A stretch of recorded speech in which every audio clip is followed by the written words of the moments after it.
A call echoes across France: capture, not just strike. From Hamas comes a push to seize soldiers, turning war into bargaining power. As prisoner deals meet battlefield tactics, one question sharpens. Are we seeing coordination take shape, or just another front in the information war?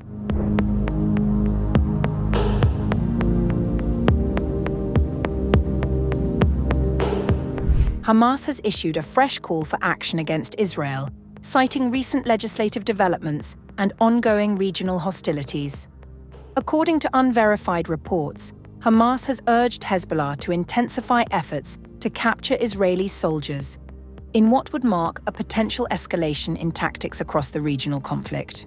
According to statements attributed to Abu Ubaida, spokesperson for Hamas's armed wing, the Al-Qassam Brigades, the call is framed as part of a broader strategy to secure prisoner exchanges.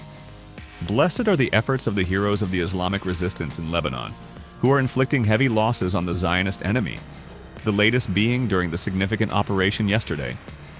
We call on them to intensify their efforts to capture Zionist soldiers in order to secure the release of Palestinian and Arab prisoners from the depths of occupation prisons, especially after the approval of the law permitting the execution of prisoners. The statement underscores a long-standing doctrine within Hamas, linking prisoner releases to the capture of Israeli personnel. The course of our people's struggle against the Zionists has proven that the shortest path to freeing prisoners is through resistance. Gaza has given much for this cause, and we urge the heroes of Hezbollah to complete the mission. We have faith in God that He will not abandon our free prisoners and will grant them relief and a way out of their suffering. Ubaida also said recent moves by Israel, including what he described as the approval of a prisoner execution law and actions related to Al-Aqsa mosque, reflect growing aggression that demands a response. This Zionist arrogance, most recently demonstrated by the approval of the prisoner execution law, the crime of closing Al-Aqsa, and aggression against our Arab and Islamic peoples, obliges all components of our nation and the free people of the world to exert every possible effort to punish the occupation for its crimes, or at the very least to pressure it into stopping its aggression. That is the weakest level of faith.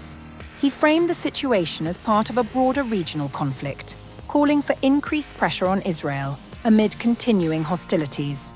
While Hamas has previously signaled its own intent to capture Israeli soldiers, there has been limited verified evidence of direct operational coordination instructing Hezbollah to carry out such actions. Analysts note that Hezbollah has historically explored cross-border abductions as leverage in negotiations, particularly in the context of prisoner exchanges and post-ceasefire bargaining dynamics. However, the authenticity and operational significance of the latest claims remain unconfirmed. If validated, the messaging points to a potential alignment in tactics among Iran-aligned groups, raising the risk of coordinated escalation. But, with verification still pending, the statements highlight as much about information warfare as they do about battlefield intent.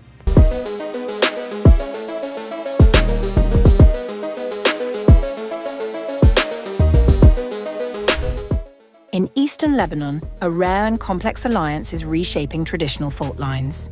In the Christian town of Ras Baalbek, near the Syrian border, local Catholic residents have aligned with Hezbollah and backed the force in a bid to defend their community and preserve their heritage. According to The Telegraph, the town of roughly 6,000 devout Catholics has developed unusually close ties with Hezbollah, forged during years of conflict spilling over from neighboring Syria. The relationship is both symbolic and strategic. Hezbollah is said to provide security assurances and even participates in local traditions, including purchasing a Christmas tree for the village each year.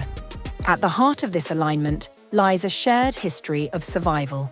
Between 2013 and 2017, during the height of the Syrian civil war, fighters from Islamic State launched repeated assaults from the nearby Kalamoon Mountains, threatening to overrun Ras Baalbek and target its Christian population. Local leaders say it was Hezbollah's intervention that prevented the town's collapse.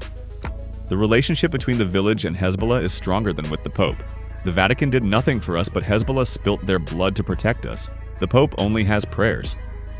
On the ground, the contradictions are visible. In homes across the town, crucifixes hang alongside portraits of Hassan Nasrallah, reflecting a pragmatic coexistence shaped by conflict rather than ideology. Yet, this fragile alignment exists within a broader national tension. The Lebanese armed forces, whose political leadership has pledged to disarm Hezbollah, remain present in the area, highlighting the competing visions for Lebanon's security architecture. Meanwhile, the region remains volatile. Israeli airstrikes continue to target Hezbollah positions in the surrounding hills, even as the group reportedly launches long-range missiles toward Israel, further escalating cross-border hostilities. In the Bekaa Valley, a patchwork of Christian, Sunni, and Shia communities, survival has blurred sectarian divides.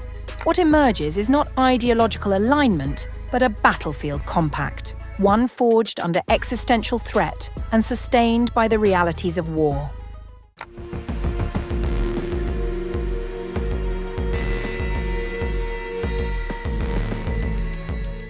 Israeli President Isaac Herzog was still wrapping up a visit to the northern border town of Kiryat Shmona when a Hezbollah rocket struck a hilltop above the town. Reporters and security officers ran for shelter as explosions rang out and smoke rose over the hillside. Herzog was unhurt, but the message was hard to miss. The town has been a frequent target of rocket fire since Lebanon was pulled into the wider regional war on March 2nd, when Hezbollah fired missiles into Israel. Since then, Israel has ordered all residents south of the Litani River to evacuate, as it pounds the area with airstrikes it describes as targeting Hezbollah infrastructure. Herzog had gone to Kiryat Shmona to meet with the mayor and local officials. During that meeting, he was unambiguous about Israel's intentions in Lebanon. This campaign is critical.